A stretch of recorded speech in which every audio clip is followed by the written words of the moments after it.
que están cruzando todo lo que es el tronco encefálico, ¿no es cierto? Bien.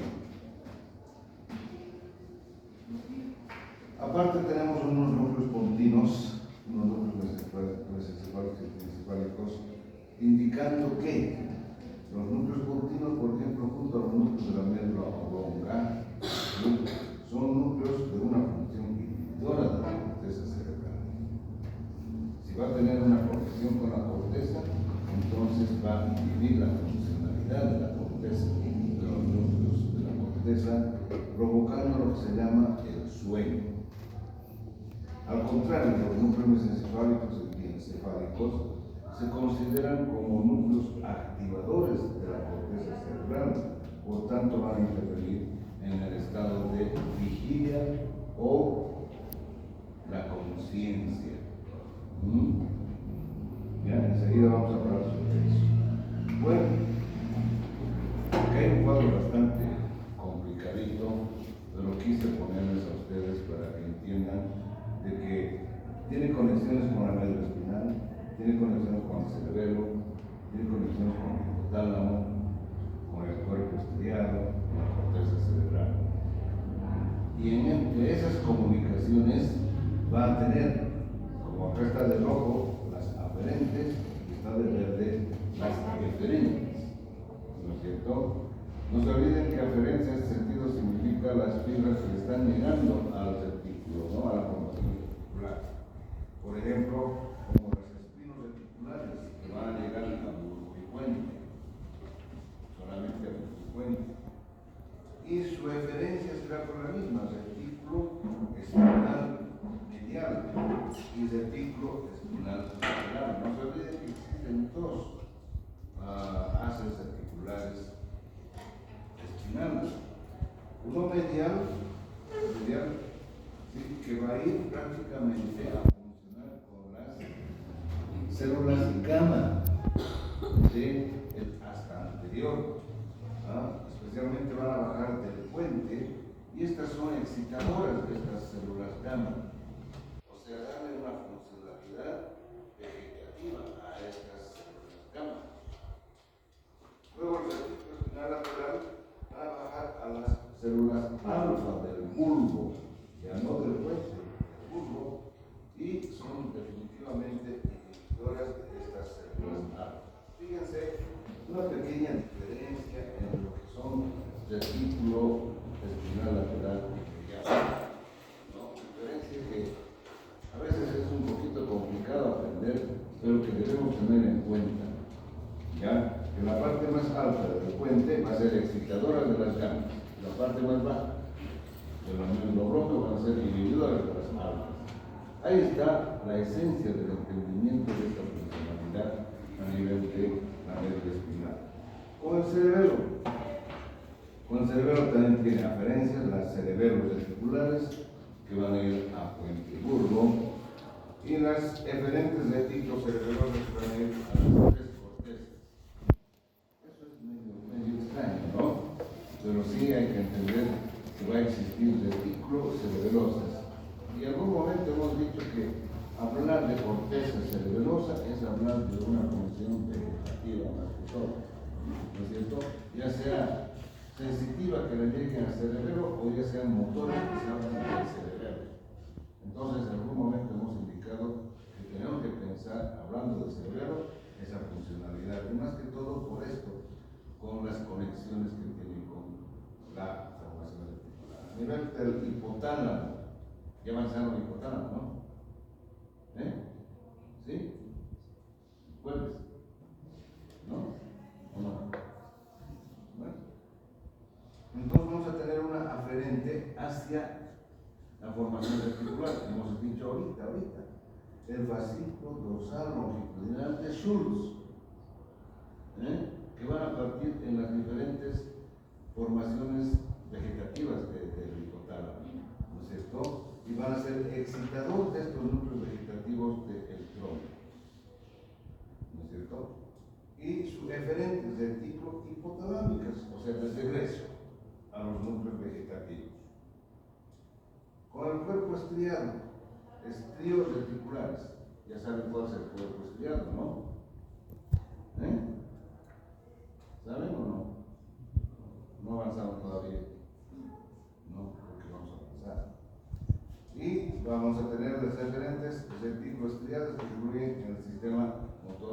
extrapiramidal. Estos núcleos ampliados, caudal, etc., tienen particularmente esta funcionalidad motor extrapiramidal por sus conexiones con varios núcleos, con la sustancia negra, con la formación reticular, etc.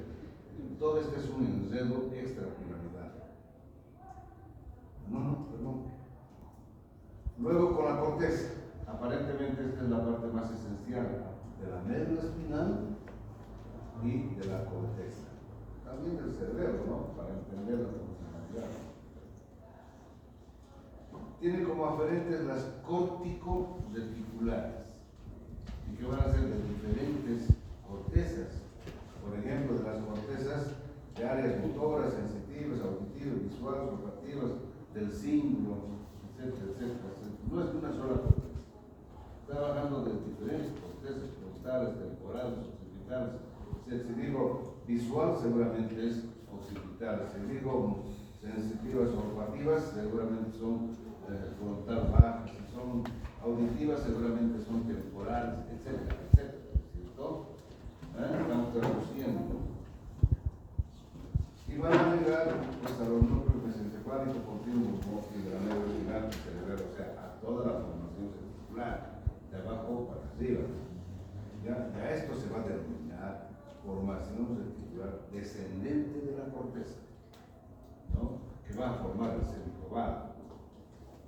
Luego, tenemos como eferentes de la formación reticular, ¿no? Axones de los núcleos principalmente continuos, mesencefálicos y talámicos, más que todo mesencefálicos, a la corteza cerebral, que viajan por dos vías, la vía talámica y la vía extratalámica. O sea, van primero al tálamo y luego al cerebro, y otro por fuera del tálamo, por el brazo, por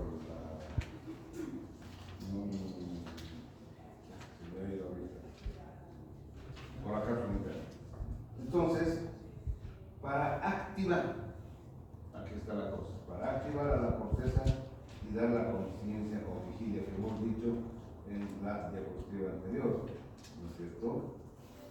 Entonces los núcleos mesencefálicos y encefálicos, particularmente el tálamo, son activadores de la corteza cerebral para mantener a uno despierto o en vigilia, ¿no? Con una reacción de alerta al estado de conciencia. O sea, esta conexión con la corteza cerebral, ¿sí? Y acá se denomina también a esto el SARA, el sistema activador reticular ascendente. Se denomina también así SARA. Entonces, esta SARA es el que va a dar la conciencia al individuo. No va a ser controlado media hora para cada uno de ustedes, por favor. ¿Ya? Ya. Entonces, tenemos al SARA, esta conexión con la corteza cerebral. ¿Hasta ahí alguna pregunta? Bien, acá hay una imagen de las diferentes conexiones. Por ejemplo, fíjense, están bajando conexiones, ¿no?, de las distintas partes de lo que sería la corteza cerebral, la occipital, frontal, temporal, a toda la formación reticular, ¿no? A toda la formación reticular, no es una sola, a toda la formación reticular. Y acá, por ejemplo, la reticular mesencefálica, fíjense, están llevando esas líneas punteadas, ¿no? Y las líneas continuas, por ejemplo, del tálamo, a lo que sería la frontal ascendente, parietal ascendente, luego la frontal, etc. Hemos dicho de que estos dos núcleos, principalmente estas conexiones, mesencefálico y craneoencefálico, tienen que ver con la conciencia. Tienen que ver con la conciencia. Y finalmente también podemos ver, ¿sí?, algunas vías ascendentes hacia la formación reticular grupal. Luego de la reticular grupal, fíjense, está bajando a lo que serían los músculos, a las astas anteriores, ya hemos dicho hace un momento. Estamos viendo conexión hacia lo que sería al cerebelo, y del cerebelo también conexión a lo que serían los distintos núcleos de la formación reticular. Ah, a ver, acá en esta imagen, bueno, ya. Entonces, tenemos que describir sobre diferentes conexiones que tiene esta formación reticular y traducir con lo que se llama la anatomía funcional, ¿no? Acá está escrito bastante lo que estaríamos indicando como cuatro funciones principales que va a tener la formación reticular. Dice, inicialmente participa en todo o en la mayoría de las funciones del sistema nervioso central, incluyendo el sistema endocrino.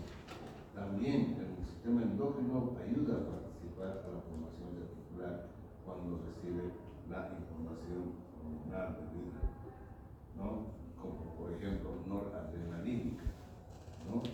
Bien, va a participar en el control del funcionamiento del músculo esquelético. No se olviden que es motor, no tiene que ver con el músculo, ¿no es cierto? Por el reflejo miotático o circuito gamma. No se olviden otra cosa, que esto va a llegar principalmente a ser excitador de las células gamma del asta anterior. Hemos indicado hace un momento eso, ¿verdad?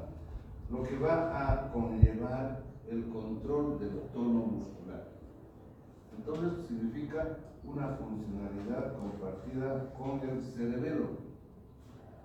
No se olviden que el cerebelo, el paleocerebelo, es aquel sistema del cerebelo que está controlando el tono muscular.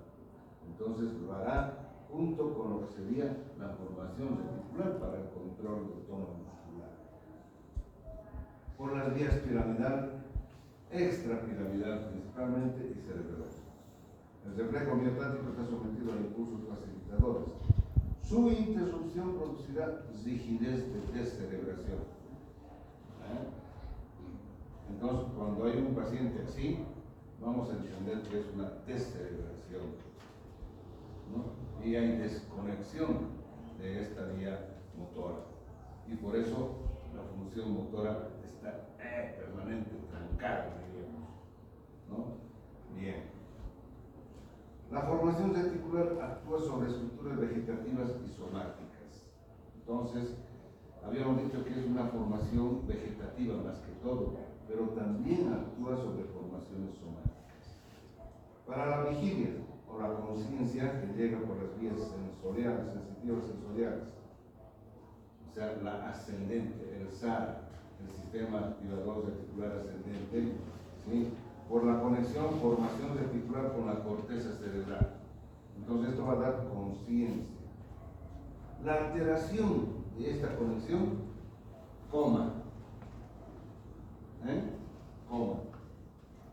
O sea, si se rompió esa conexión mesencefálica talámica con la corteza, de algún modo, entonces viene el coma. Y hay diferentes niveles de coma, de 1 a 5, ¿no es cierto? Eso van a ver después. Y dependiendo de estos niveles podemos decir si ese paciente va a regresionar o no en su cuadro clínico.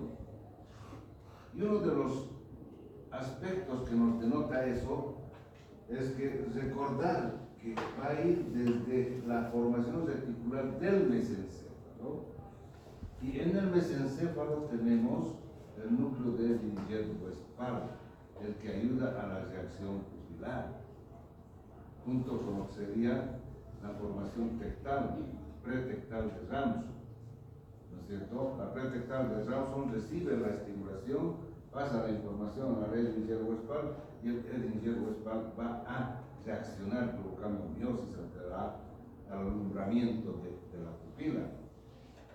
Entonces, si yo tengo un paciente que no reacciona, no hace miosis, se queda así con su visión abierta, eso significa daño mesencefálico.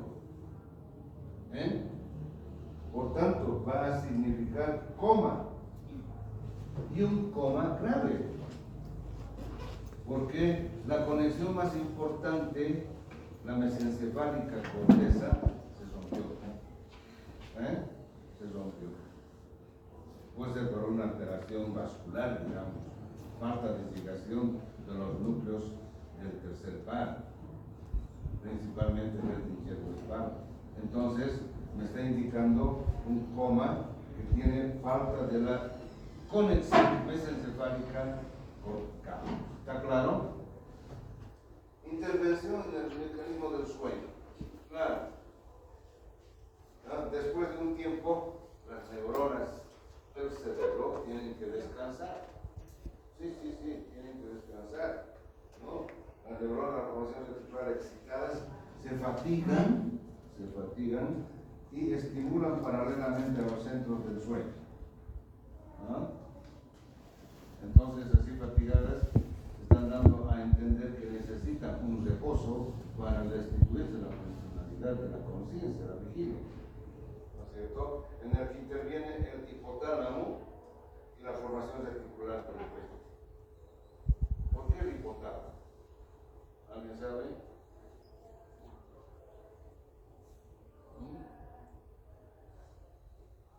Han llevado el hipotálamo, pero parece que no saben nada del hipotálamo.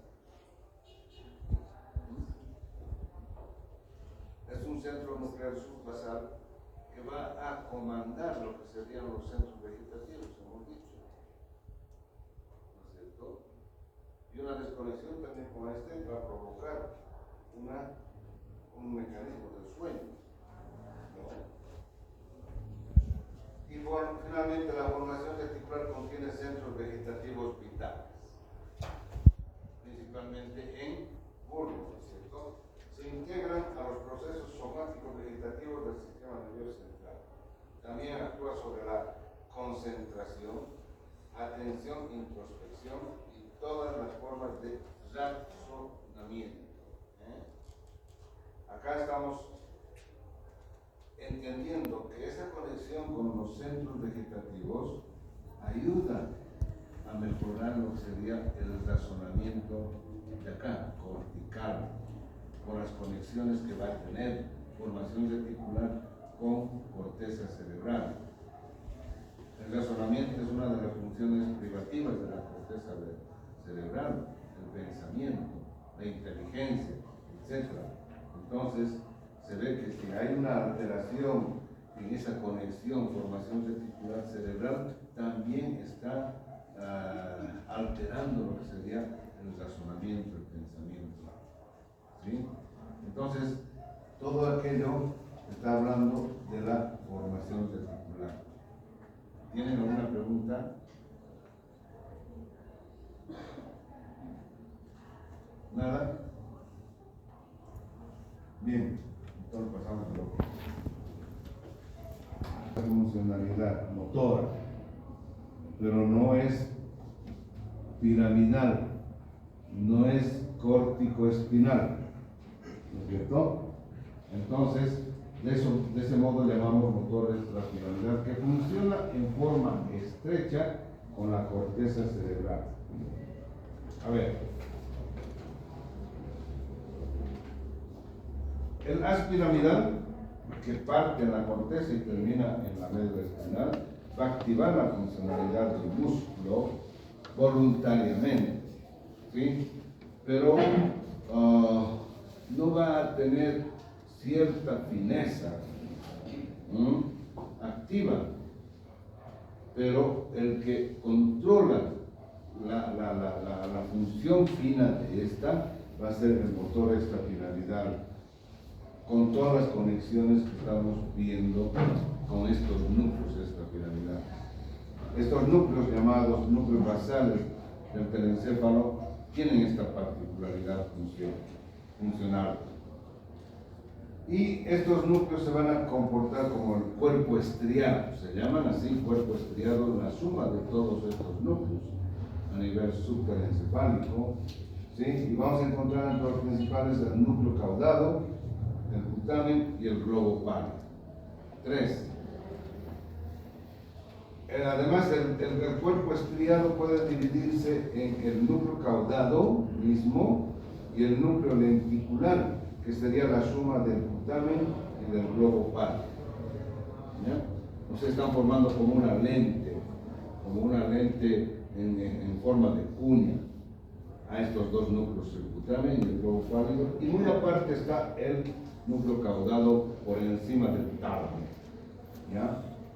Otros núcleos que vamos a encontrar del encefálico son como el claustro, que sigue al putamen, más afuera, al núcleo amigdalino o amígdala cerebral en la cola de lo que sería el núcleo caudado, y el núcleo accumbens entre lo que sería el globo pálido y el inicio del núcleo caudado.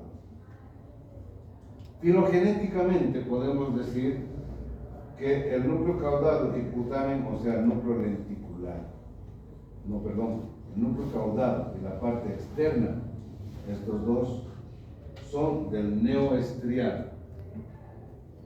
Y el globo pálido, solito, el globo pálido, pertenece al paleoestriado. No se olviden de que paleo quiere decir una formación antigua y neo quiere decir una formación nueva, que funcionalmente son diferentes, ¿no es cierto? Sus funciones básicas, generales, son motora y sensorio-motriz. La motora interviene en la ejecución del movimiento inicial en la corteza motora, más el piramidal. Es lo que les dije, puede iniciarse una función motora voluntaria, pero el análisis arriba dice que necesita tener una sensibilidad más fina, entonces regresa a la formación reticular, ¿no? Como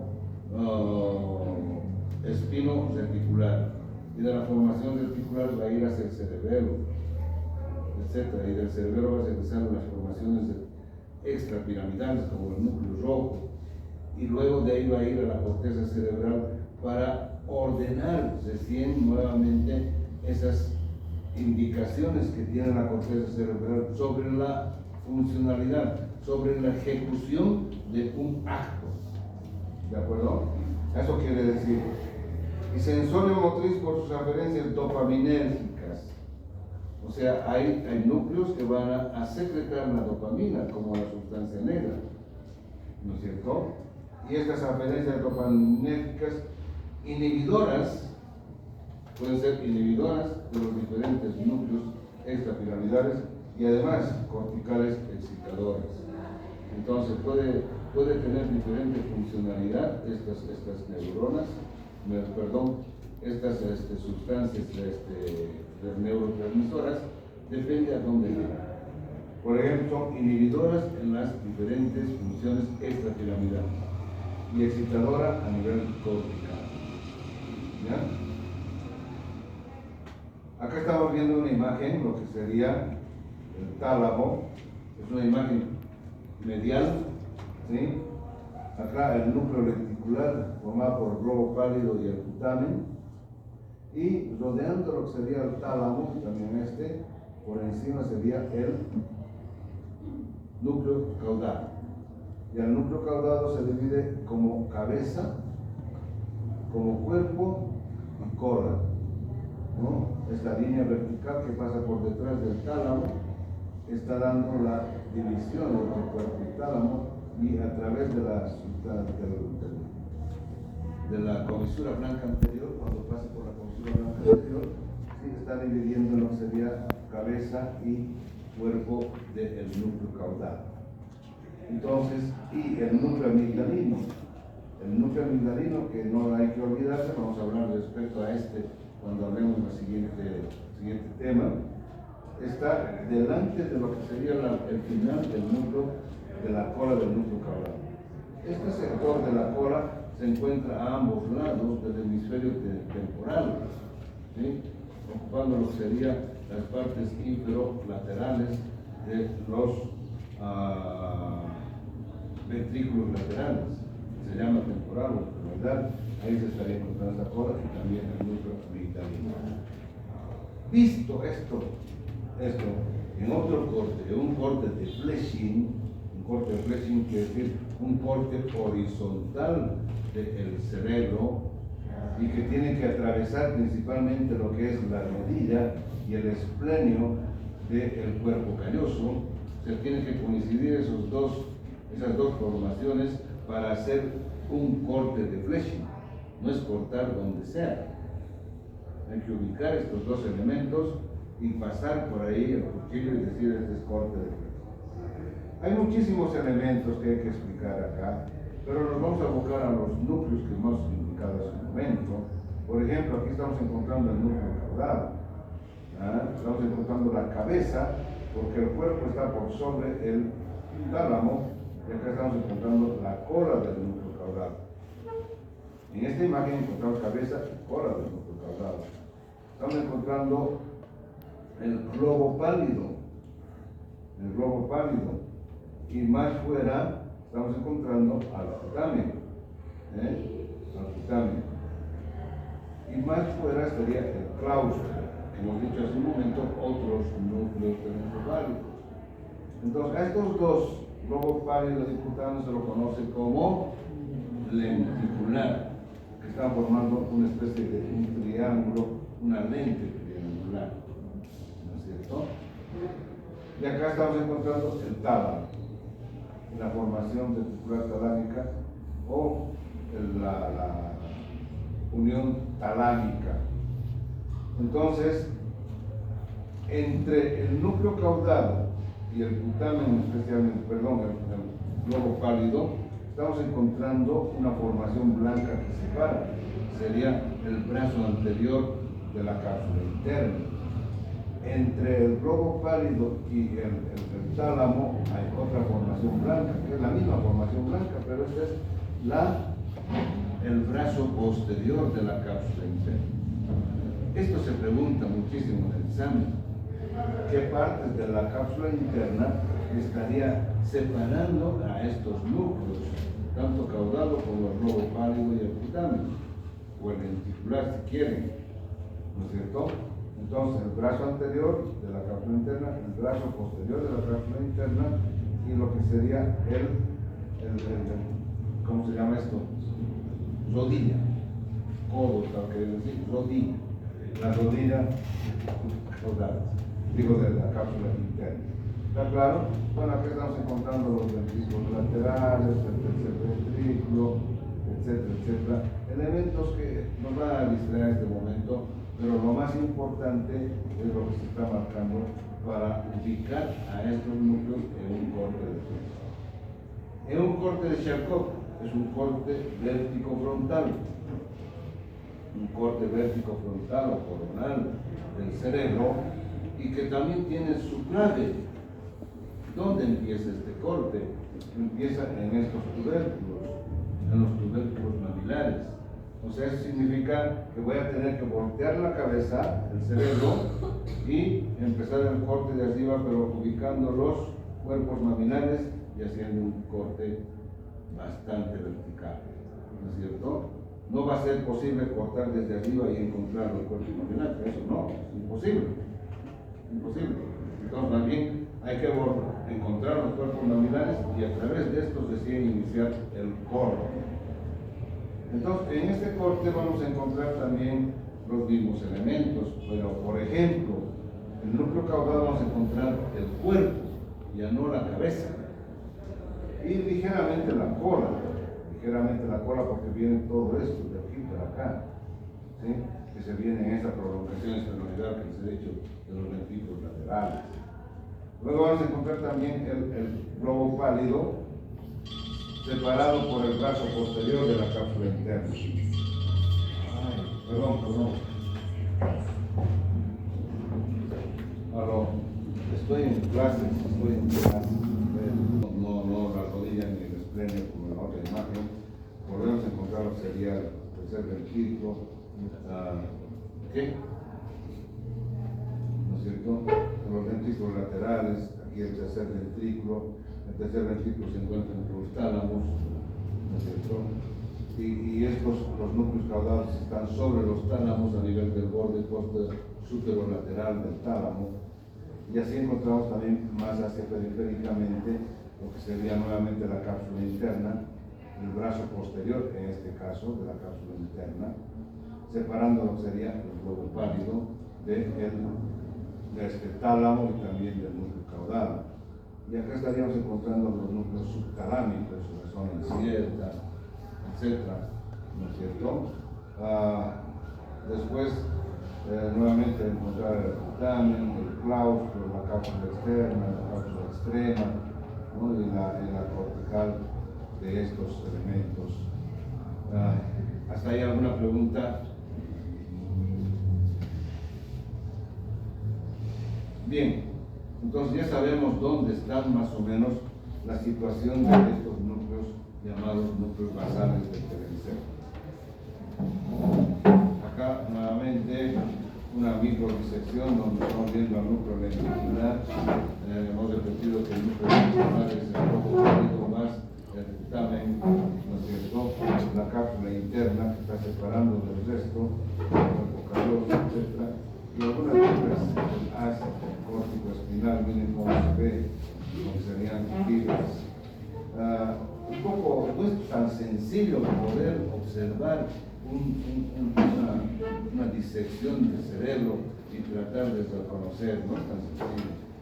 Vamos a hacer primero un reconocimiento porque tenemos las maquetas de la ortoteca. Y cuando veamos la maqueta recién vamos a ver una disección del cerebro, a ver si es igual o no. O sea, imagínense operar un cerebro, no es tan sencillo. Bien. Acá estamos viendo las múltiples conexiones del cuerpo estriado.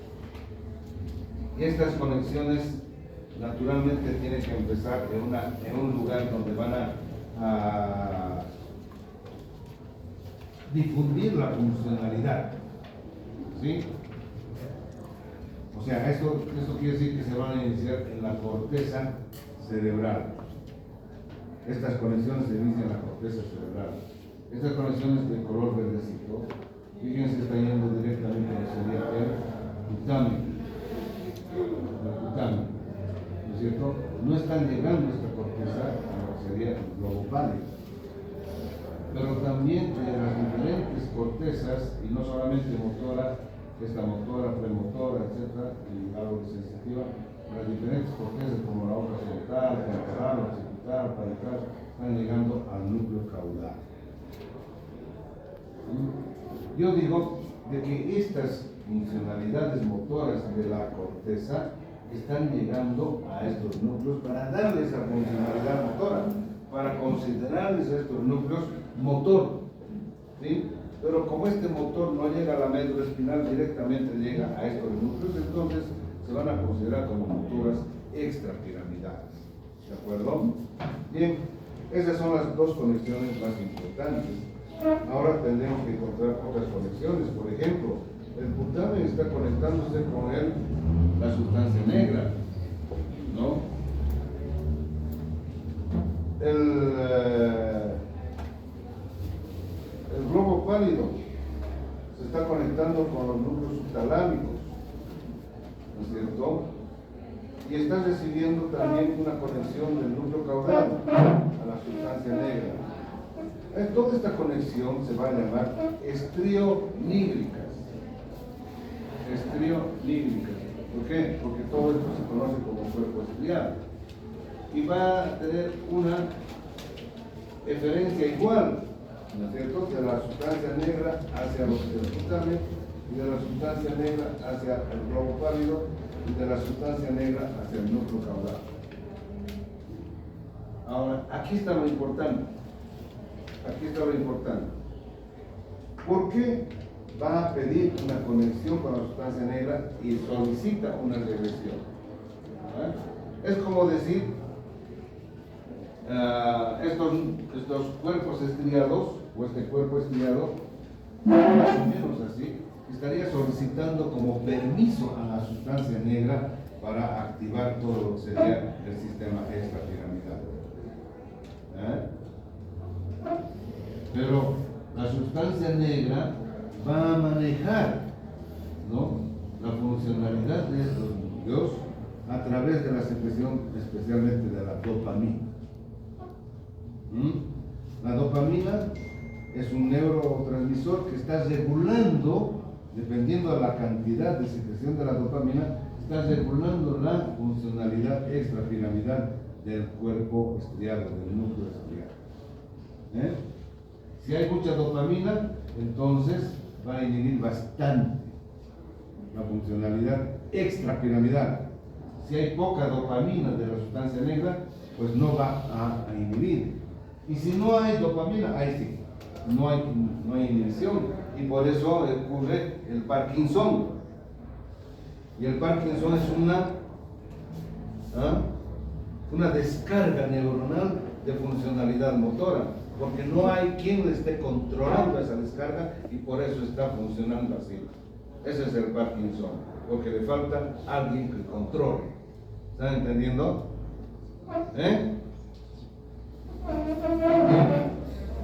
Y lo mismo da pues con estos otros núcleos, con la formación reticular del tálamo, para tener esa conexión con el núcleo caudado, para tener esa conexión con el putamen. Hemos dicho hace un momento que la formación reticular llega hasta el tálamo, y la formación reticular del tálamo o de todo lo que es el tronco tiene que ver con la funcionalidad vegetativa, o sea, con la funcionalidad motora extrapiramidal.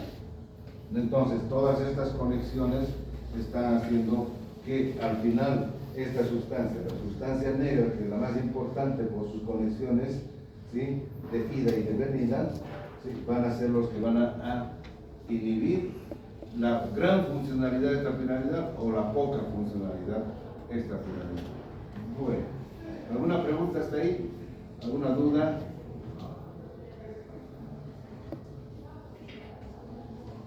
Y acá hay una.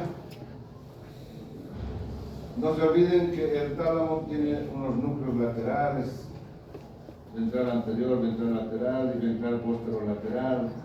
El ventral posterolateral se encarga principalmente de las sensitivas, de las aferencias sensitivas, sensoriales. El ventral anterior tiene que ver con esta funcionalidad extrapiramidal, y también el ventral lateral, ¿no?, principalmente de estos elementos del globo pálido del ventral lateral. Entonces, por estos sectores, por estos núcleos laterales del tálamo, están ascendiendo estas conexiones hacia la corteza cerebral. Bien, por ejemplo, este es el putamen, este es el globo pálido, están saliendo algunas fibras hacia lo que sería el grupo anterior, como se llama el asa lenticular. Van a pasar por debajo de la zona incierta por el campo H2 de Forel, se dice. Luego dan una curva por esta zona incierta, por este núcleo subtalámico, y van a ocupar lo que sería el campo H1 de Forel y estarían llegando al grupo anterior lateral, ¿no? Las otras proyecciones también del globo pálido que están partiendo por debajo, que están pasando por debajo del núcleo subtalámico mismo de Luis, ese se va a llamar asa lenticular, y se van a fusionar junto a las otras fibras a nivel del campo H1.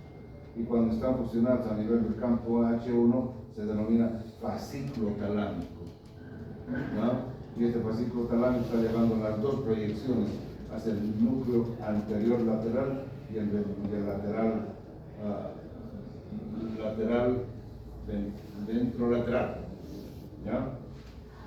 Bien, entonces serían las conexiones propiamente del globo pálido como una porción de esta funcionalidad extrapiramidal que se conecta con estos núcleos del tálamo, y de ahí para arriba para la corteza. Bien, se terminó con esto lo que sería núcleos basales.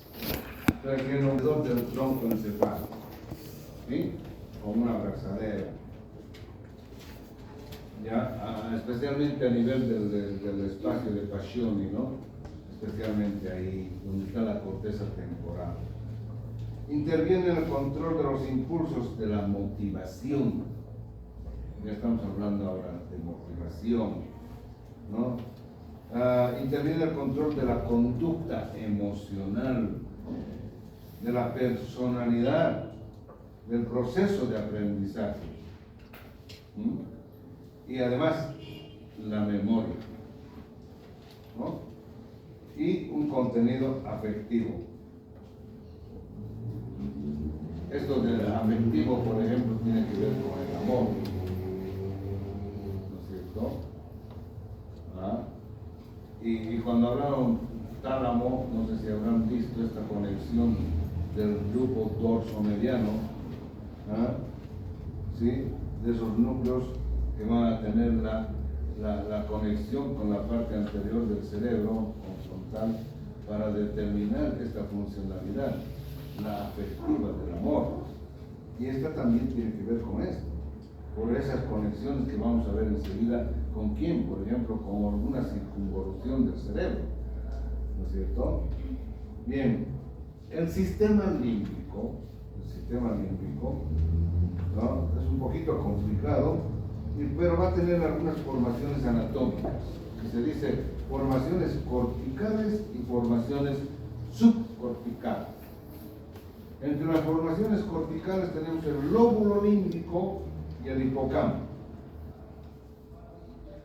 El lóbulo límbico está formado por la circunvolución del cíngulo, o la circunvolución del cuerpo calloso, si quieren, el istmo, que está atrás, y la circunvolución parahipocámpica, que está por el temporal. Entonces el istmo está uniendo como una abrazadera al cuerpo calloso, digo al tronco encefálico. Se dice que esta parte, la circunvolución parahipocámpica, pertenece al neocórtex, o sea, filogenéticamente es una formación nueva. Y el hipocampo, o llamada también asta de Amón, pertenece al paleocórtex, o sea, una más antigua.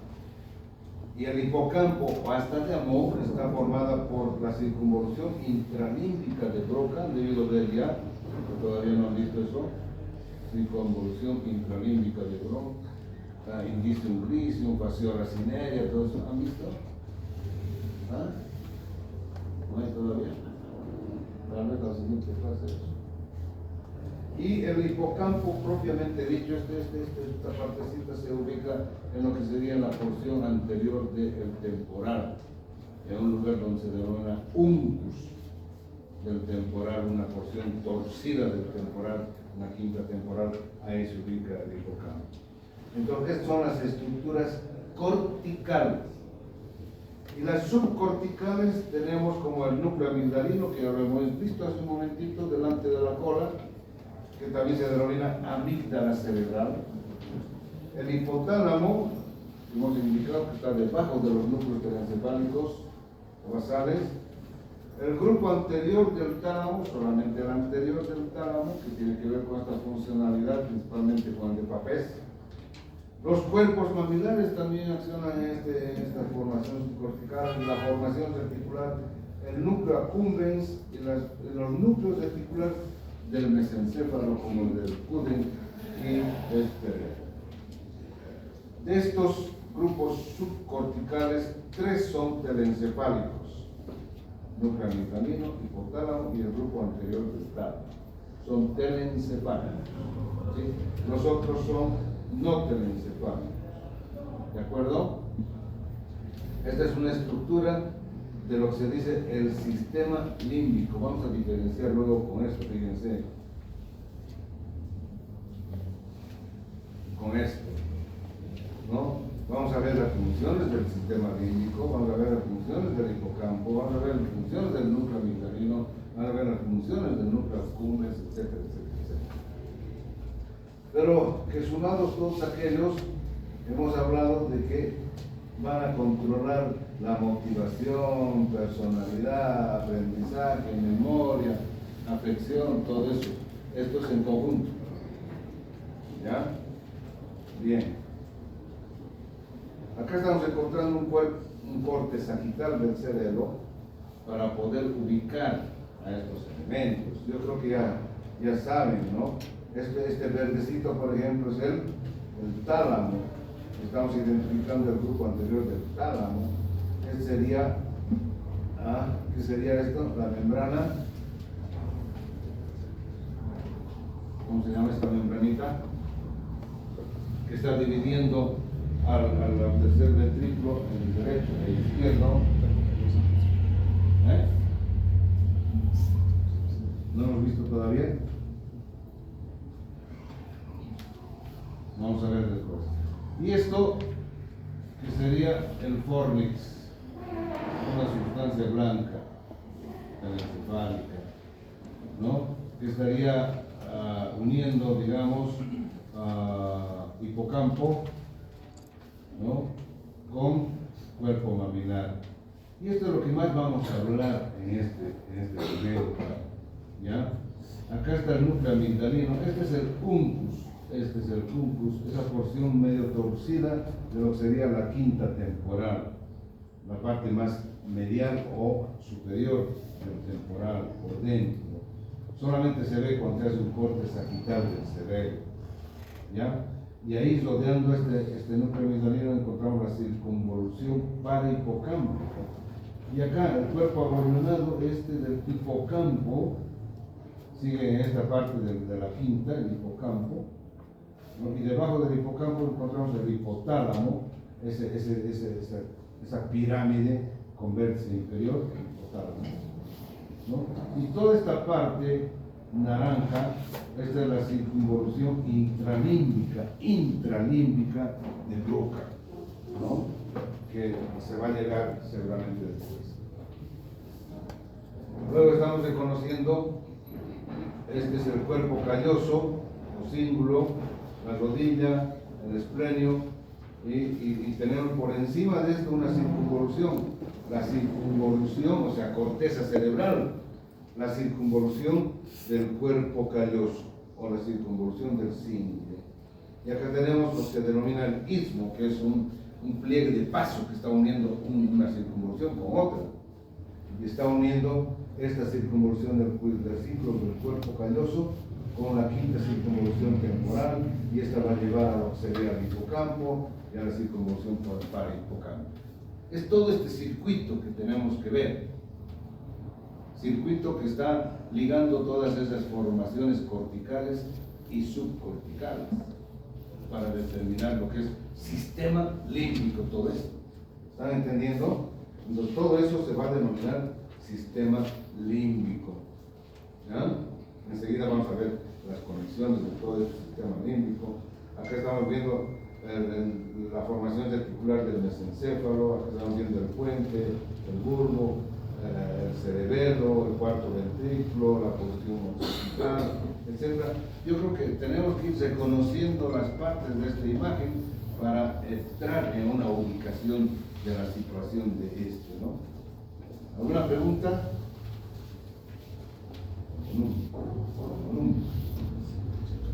Aquí estamos viendo el hipocampo, que es una porción que les he dicho que se encuentra, todo esto sería la quinta temporal, ¿sí?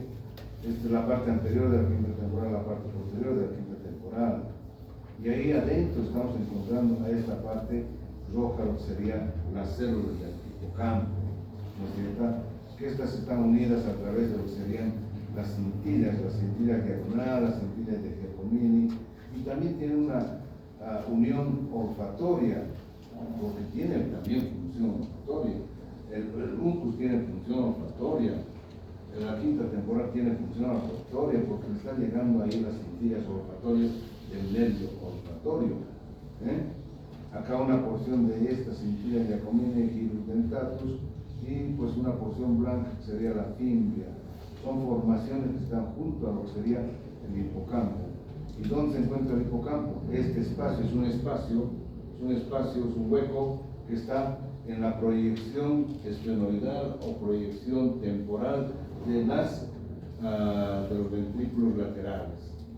Eso vamos a ver, ya han visto, ¿no? Ventricular, todavía, ¿no? Tiene formación frontal, esfenoidal, occipital, etcétera, etcétera. Ya van a ver eso, como una encrucijada por donde circula el líquido cerebrovascular. Y acá lo mismo, pero estamos tratando de encontrar lo que sería la porción celular más importante en este caso, que son las células piramidales que están rodeando este espacio. Después acá las células fusiformes, ¿no es cierto? Bueno, este es el pilar posterior del córnix, el tracto óptico. Estamos hablando de que el tracto óptico se fusiona a estas estructuras para darle la funcionalidad olfativa refleja, ¿no es cierto? ¿no? Entonces todo este espacio es el hipocampo mismo con estas células, principalmente las células piramidales del hipocampo. Otra vez la cola del núcleo caudado, la capa molecular, que es una capa que está por encima, casi periférica a esta, pero las más importantes son las piramidales y estas de los fusiformes que están en ese hueco mismo denominado hipocampo. Bien, a ver si entendemos esto. El circuito límbico. Circuito límbico entonces se denominará pues a la unión de todas estas estructuras para cumplir las funciones que cumplen, ¿no? Eso se va a denominar. Y por ejemplo, acá estamos viendo el hipocampo, las células piramidales del hipocampo, cada vez están iniciando el circuito, van a ir a través del brazo posterior del fornix y luego viene por el brazo anterior del fornix, detrás de lo que sería la sustancia blanca, ¿no? Hacia lo que es el cuerpo mamilar.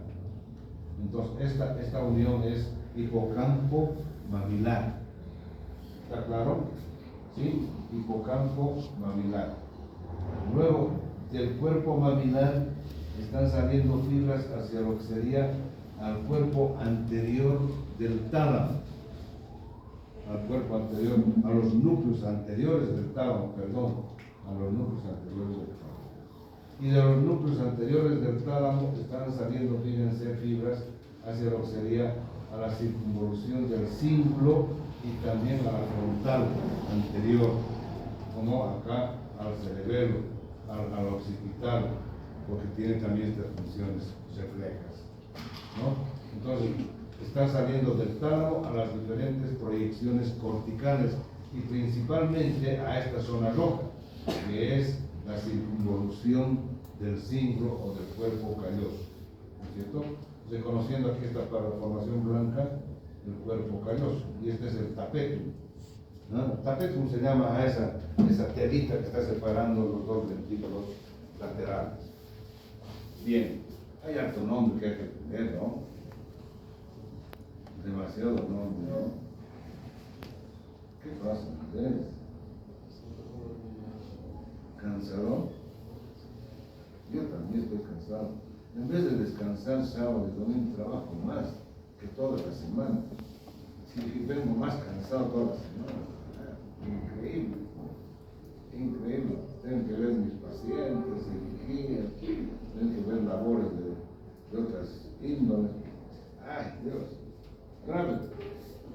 Grave jarabe. Bueno, uno participa en los trabajos porque uno lo quiere, ¿no? Uno se mete. Si no, no sería bueno aceptar. Bien. Luego encontramos otro pequeño circuito entre la formación mamilar hacia lo que sería la formación reticular del mesencéfalo. ¿Ah? Entonces, por fibras mamilo reticulares y un regreso retículo mamilares. A este pequeño circuito entre el cuerpo mamilar y la formación reticular del mesencéfalo se denomina circuito de Nauta. ¿Ah? O sea, va a llevar una solicitud de funcionalidad a esa formación reticular, obviamente tiene que ser de algún modo motora, ¿no? O motora extrapiramidal, sería más claro, ¿no? La formación reticular interviene en la acción motora extrapiramidal, cuidado, ¿eh? La única motora voluntaria es la córtico-espinal. Y si hablamos de otras funciones motoras, en su mayoría todos son extrapiramidales. Entonces estamos hablando de cualquier cantidad de núcleos que se interconectan entre estos para funciones. Si son motoras van a ser extrapiramidales. Si son sensitivas sensoriales van a ser inconscientes. ¿No es cierto? Bueno. Ahora bien, entonces todo este circuito hipocampo mamilo talámico se va a denominar circuito de Papez. Van a escuchar esta palabra mucho, Papez. también se dice, se interpreta como el circuito de la memoria. O sea, el circuito de Papez también se define como el circuito de la memoria. Entonces, ¿cuál es ese? Repetimos, el hipocampo a través de lo que sería el brazo posterior del fornix va a dar la vuelta por encima del tálamo, viene por el brazo anterior del fornix y termina en el cuerpo mamilar. Del cuerpo mamilar va a ir con las fibras mamilotalámicas al grupo anterior del tálamo, y del tálamo van a ir hacia lo que sería la corteza del cinglo principalmente, y también frontal ascendente, ¿no? Frontal anterior, frontal interna, etcétera, etcétera. Y luego de estas va a continuar llegando por el istmo y va a regresar a lo que sería al hipocampo. Y va a comenzar nuevamente el circuito con una pequeña intervención del circuito mamilo-reticular de la formación mesencefálica, que se llama circuito de Naudi. Entonces, todo esto se llama circuito de Papez. ¿Está entendido? ¿Sí? Bien, no está difícil, ¿verdad? Aquí se conociende a un preparado. Aquí está, miren, el cuerpo calloso, ¿verdad? El cuerpo calloso, el núcleo caudado, el tálamo, ¿no es cierto? Acá la circunvolución del cinglo o del cuerpo calloso, ¿verdad? La cisura del cinglo que está por encima de la circunvolución, ¿no? El istmo, hemos visto que une la circunvolución del cuerpo calloso con la circunvolución de la quinta temporal. Esa será la quinta temporal, este es el tronco, ¿no? Aquí estamos encontrando el cuerpo mamilar, el pilar anterior de la sustancia blanca, bien, el uncus, aquella porción torcida de la quinta temporal, ¿ya? Y bueno, hay que tratar de hacer el conocimiento de todos esos elementos en una clase propiamente para reconocer, ¿no es cierto? Nada más. Bien, acá encontramos lo que sería un resumen de estos elementos y que es bastante complicado, complicadito, complicado. Por ejemplo, hablamos del sistema límbico, o sea, del conjunto de todas las formaciones corticales y subcorticales, no telencefálicas, no telencefálicas, ¿verdad? De ese conjunto. Y acá hemos resumido en 5 funciones del sistema límbico. Por ejemplo, interviene en el comportamiento afectivo, ¿no? Que será el amor, por ejemplo, es un comportamiento afectivo porque está en conexión con el grupo anterior del tálamo, que tiene esa funcionalidad. Adaptarse a ambientes sociales, morales y culturales. Participa activamente en procesos de la memoria. Hemos hablado del circuito de Papez. La memoria de corto y largo plazo. ¿En qué se diferencia esto? En la memoria de corto plazo, por ejemplo, interviene más que todo lo que son las estructuras corticales. Y en la memoria de largo plazo, intervienen las subcorticales. ¿Están entendiendo? ¿Sí? Por ejemplo, si ustedes se acercan a la abuelita, hola abuelita, ¿cómo estás? ¿No? ¿Qué día es hoy? Lunes. Pasa un minuto y vuelve, oye, ¿qué día es hoy? Me has dicho, ¿qué? Lunes. Otros 5 minutos y vuelve a olvidarse. ¿Qué día es hoy? Lunes. Entonces está perdiendo la memoria de corto plazo. ¿Por qué? Porque su corteza o los núcleos corticales están fallando ya. ¿Está claro? Pero sí recuerda de que pues hace 5 años festejó bien su cumpleaños, qué sé yo, recuerda. Esa es memoria de largo plazo. ¿Está claro? Entonces hay que diferenciar entre estas dos memorias. Se especializa en la memoria declarativa o consciente de hechos o experiencias.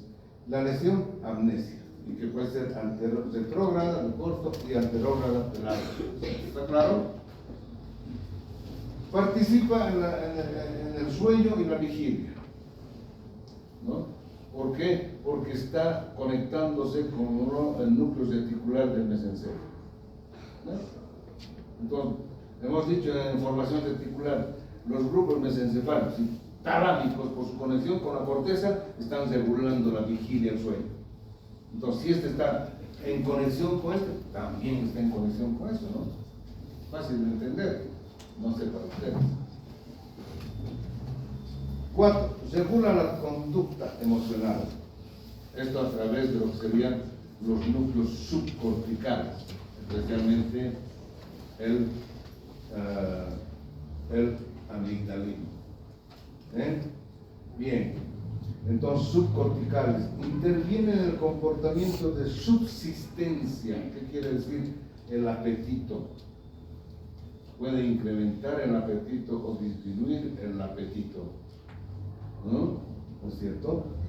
El placer sexual controla el miedo, el amor, la agresión,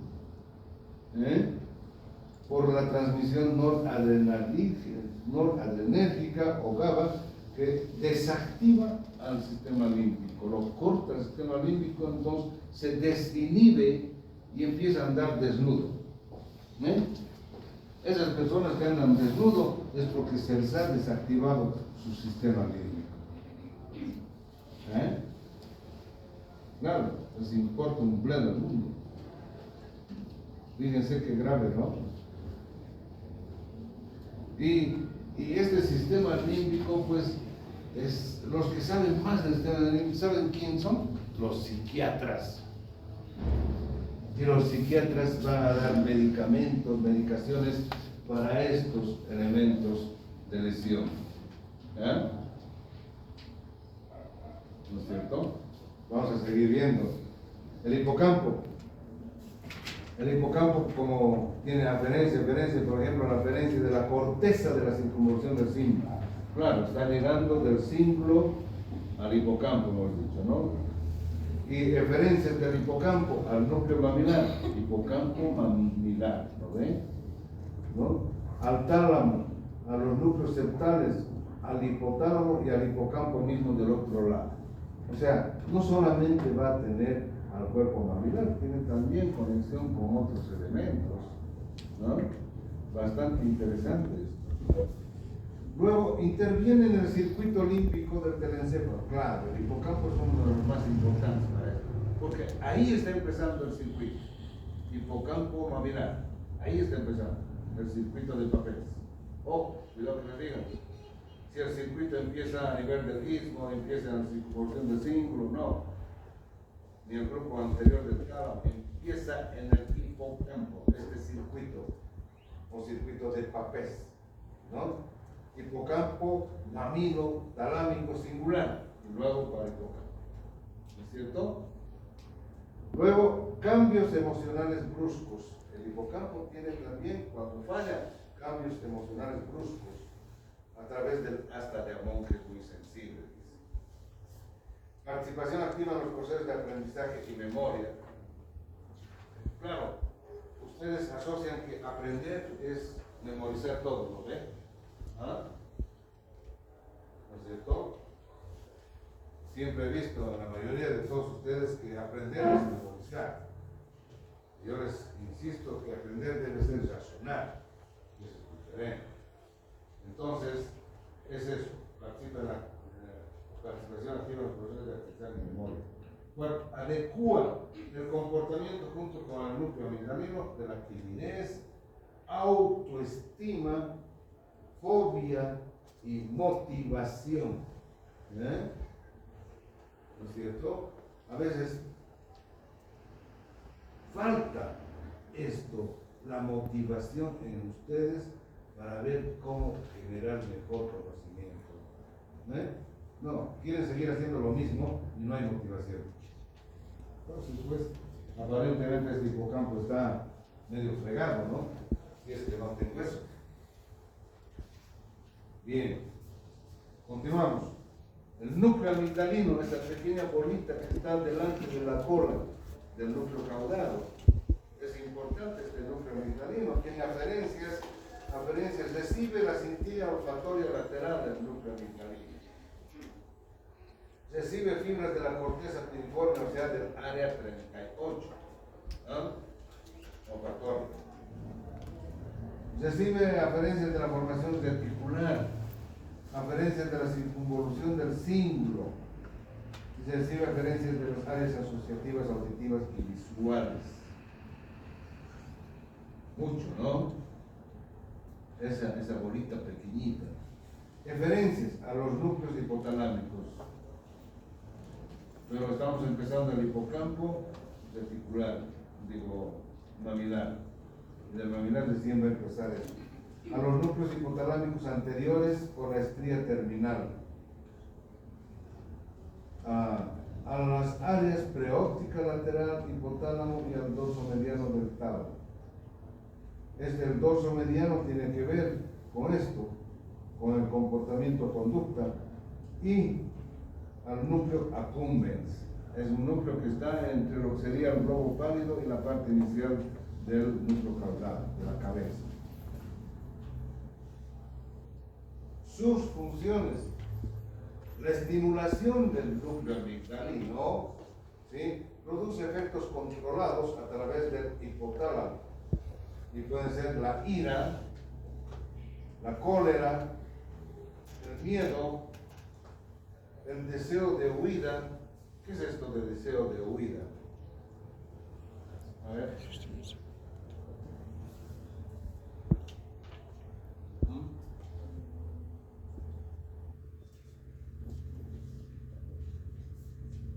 Aquí dice así, deseo de huida. No dice, por ejemplo, querer matarme, ¿no? ¿Cómo se llama? Suicidio. Eso significa aquí más que todo deseo de huida, del suicidio. Tanta gente que hoy en día se escucha que se ha suicidado, que se lanzan del puente, que se cuelgan, por este pequeño problemita del núcleo amigdalino, de este sistema límbico que está dañado, y por eso llega, y particularmente el núcleo amigdalino, deseo de huida. El interés sexual, también les dije hace un momento, ¿no es cierto? Interviene en el comportamiento o conducta de estas dos cosas, ¿no es cierto? En diferentes ocasiones por conexiones con el sistema límbico. Naturalmente, tiene que ser. Y el núcleo accumbens se localiza en el lugar en el que el cutáneo se continúa con la cabeza del núcleo caudal, actúa a través del sistema activador dopaminérgico. Forma parte de los sistemas motores córtico-estriopalidales. O sea, también va a ser un núcleo que participará en las funciones motoras extrapiramidales, ¿no? Pálido-talámicas, córtico-estrio-pálido-talámicas de carácter extrapiramidal. Interviene en el placer, otra vez, el núcleo accumbens, recompensa, motivación, igual que hace un momento dijimos, en el hipotálamo, ¿no? Hipocampo, ¿no? ¿No? Acá. No está motivación, acá está motivación en el hipocampo, ¿no? Conducta sexual nuevamente y respuesta al estrés. Entonces, cada uno de estos núcleos que están interviniendo en la formación del sistema límbico tiene aporte para distintos efectos que tenga en el cuerpo humano, ¿no es cierto? Entonces, no es una cosa muy exclusiva, sino que van a compartir en todo lo que sería ese sistema que hemos hablado inicialmente, y hemos hablado de que, fíjense, sus estructuras forman una abrazadera alrededor del tronco encefálico, interviene en el control de los impulsos, de la motivación, de la conducta emocional, de la personalidad, proceso de aprendizaje, memoria y contenido afectivo. Ese es el sistema límbico. bastante complicadito, pero yo creo que se entendió o no se entendió. ¿Ah? No sé. A ver, respondan. ¿Se entendió o no? ¿Alguna duda, alguna pregunta? ¿Eh? ¿No hay? No hay preguntas. Bueno, creo que esa era la última.